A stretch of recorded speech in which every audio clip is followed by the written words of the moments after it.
7:35 de la tarde, Facundo Zonati, tu turno. Industria forestal en la República Argentina, una economía regional que me llama la atención. Yo no la conozco a fondo, pero hoy estuve investigando un poco más. 1.300.000 hectáreas son las que hoy se encuentran con plantaciones para la actividad forestal en la República Argentina.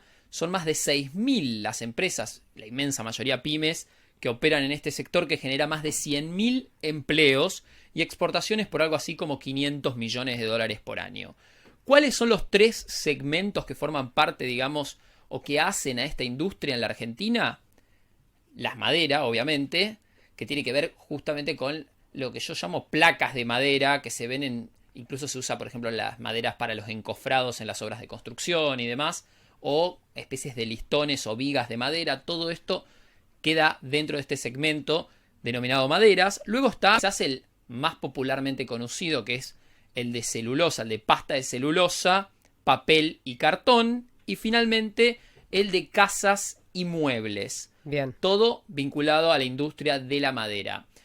Antes de meter en la entrevista, hay una particularidad en este sector que tiene que ver con el déficit comercial que tiene a la hora de hablar de comercio exterior. Porque si bien se exportan 500 millones al año, todos los años el balance comercial es negativo.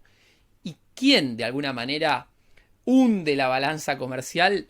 Es el sector de la pasta de celulosa. ¿Por qué? Porque en la Argentina hace décadas que no se levanta una nueva planta de pasta de celulosa. Recordarán el caso de Botnia, que finalmente se instaló en Uruguay, un país que en los últimos 15 años, te diría, fue instalando más de una planta de pasta de celulosa y de hecho tiene prometidas nuevas inversiones. Bueno, eso no ocurrió en la Argentina y, por ejemplo, en el primer bimestre, si bien se exportaron 52 millones de dólares de lo que es pasta de celulosa, se tuvieron que importar más de 120 millones de dólares, dejando un saldo negativo de 70 millones de dólares solo en el primer bimestre. Excelente panorama, Facundo Zonati. Voy a presentar ahora a Gonzalo Rondinone, que es director de FAIMA, que es la Federación Argentina de la Industria Maderera. Gonzalo, buenas tardes, buenas noches. Soy Julieta Tarres y estoy con Facundo Zonati.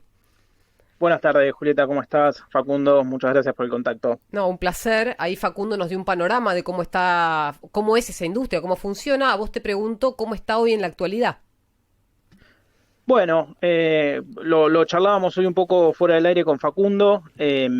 Las cámaras que nuclea FAIMA en realidad están más que nada principalmente en el capítulo de madera y en el capítulo de muebles, que es lo que te contaba Facundo recién. Nosotros no tenemos a la gente de pastas y de celulosa adentro, así que te separo en esos dos capítulos. Bien.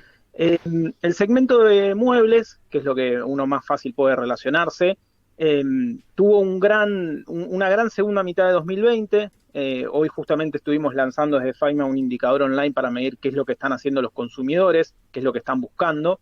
Pero luego obviamente, dada la cuarentena y la gente quiso cambiar la mesa, la silla, el sillón, el escritorio, después de ese boom que tuvo el segundo semestre, la verdad que cayó estrepitosamente la demanda. Y hoy, bueno, estamos en niveles relativamente muy bajos comparado con los últimos años.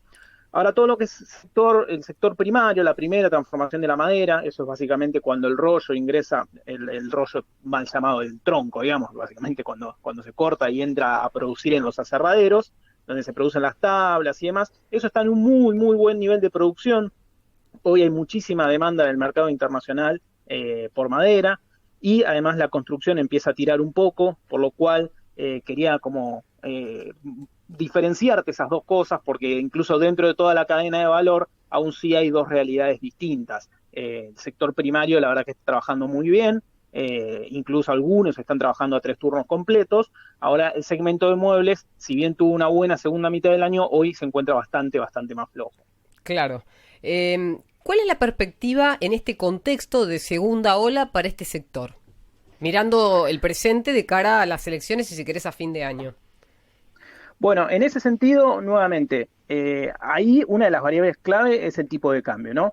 El ministro Guzmán planteó que el escenario de suba de tipo de cambio debería estar en torno del 25-30%, que si uno lo toma por bueno y lo ajusta por inflación, que digo, el dato de mañana ya incluso el ministro anunció que iba a ser el más alto del año y probablemente el más alto del año, él espera.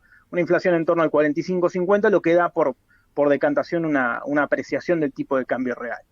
Eso le juega en contra definitivamente al sector de la primera transformación, que es lo que estábamos hablando recién, en términos de exportaciones es negativo, pero por otro lado, eso si querés juega positivamente en términos de salario real, ¿sí? Esa es una de las estrategias que el gobierno plantea de cara a las elecciones, es apreciar un poco el tipo de cambio para que el salario real suba, y eso ayuda a la demanda de muebles.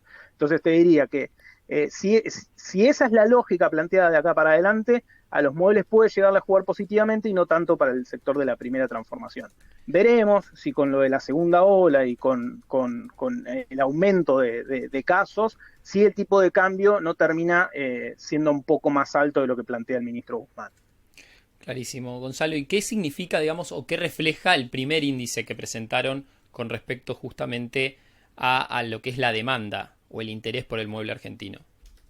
Bueno, lo que estuvimos estudiando, una de las cosas que pasa dentro del sector de muebles, que se repite a lo largo de un montón de sectores en Argentina, lo charlamos mucho con gente de otras cámaras, que es la falta de datos, Sí. datos certeros y de datos rápidos, por decirlo de alguna manera. Uh-huh. Hoy el principal dato que hay en Argentina es el de producción industrial, pero sale con 2 meses de demora en general. Claro. Entonces, normalmente uno tiene información un poco tarde. Lo que tratamos de hacer es buscar datos alternativos, principalmente qué es lo que busca la gente en Google, ¿sí? Con datos de alta frecuencia, para tratar de inferir esos datos muchísimo más rápido. Porque uno puede, a través de lo que busca la gente, decir si busca un mueble de madera, si busca mueble de cocina, qué es lo que está buscando, y si podemos de esa manera anticipar el comportamiento del consumidor y de alguna manera la producción. Entonces nos encontramos que si uno ve que las palabras, por ejemplo, sillón, colchón, mesa, escritorio, si uno toma esas palabras, puede anticipar muy, muy rápidamente lo que va a pasar con la producción dentro de 1 o 2 meses. De alguna manera es muy lógico, ¿no? Uno quiere buscar algo, lo googlea, ve qué comentarios tiene. Hoy en día ese es el comportamiento normal del consumidor. No era tanto en el pasado. Hoy nos da, cuando uno corre para atrás el modelo, básicamente encuentra que efectivamente mediados del año pasado tuvimos unos picos de interés por búsqueda de, por ejemplo, escritorios, Claro. y ese interés se mantuvo a lo largo de todo el año. Eran niveles nunca antes vistos, la gente buscaba un montón de escritorios, la gente también buscó muchísimo la palabra colchón el año pasado, en mitad del año, eso ya fue un efecto un poquito más corto. No así la palabra mueble, si bien la palabra mueble tuvo un comportamiento un poco más estable el año, sí era más buscada históricamente, y la palabra sillón. Esas son las 4 palabras que fueron muy buscadas el año pasado. Hoy, cuando uno las condensa en un solo índice, da que está relativamente bajo.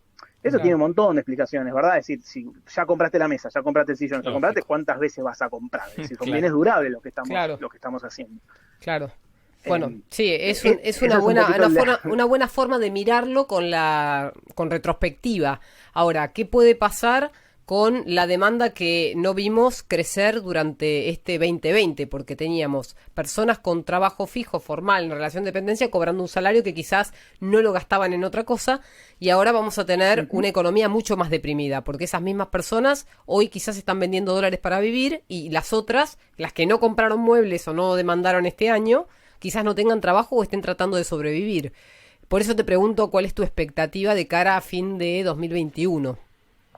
Completamente. Es decir, si uno toma esa realidad, sí, el panorama para el sector mueblero no debería ser bueno. Ahora, nosotros nos quedamos ahí, la verdad es que no. Lo que estamos tratando de pensar es, junto con el Ministerio de Desarrollo Productivo y con distintas áreas de gobierno, algunas alternativas para eso. Algo que pasó, que ustedes ya lo han charlado en algunos programas, es que en los últimos meses, o casi te diría un año, no subieron prácticamente los límites de financiación de las tarjetas de crédito por parte de las entidades bancarias. Eso se hizo a propósito, vos sabés.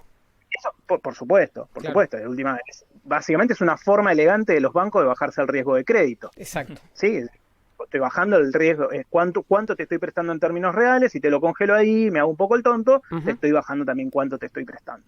Entonces estamos viendo algunos mecanismos alternativos de financiamiento, porque si uno evalúa cuánto vale un colchón, cuánto vale una mesa, son bienes durables de alto valor unitario. Sí. Entonces es importante para nosotros o tratar de elevar esos montos, o por otro lado buscar algunas vías de financiamiento. En ese sentido estamos trabajando también con la gente del Banco Nación y el Ministerio de Desarrollo para ver si podemos crear algún marketplace o algún lugar donde se puede ir por fuera del financiamiento bancario de la tarjeta y buscar alguna forma alternativa con 36, 48 cuotas como para empujar un poco la demanda. ¿Y cuál sería el resultado? ¿Estás teniendo buena repercusión? Sí, estamos avanzando. Obviamente queremos, digamos, que ahí haya solamente bienes nacionales y empujar algunas cuestiones, pero estamos avanzando y esperamos, de la misma manera que se anunció, por ejemplo, para electrodomésticos, se hizo el plan Mi Moto en 48 cuotas, Sí. Estamos buscando armar algo parecido para el segmento de muebles. Excelente, Gonzalo. Muchísimas gracias por la entrevista. Gracias, Julieta, gracias, Facundo. Que tengas buenas noches.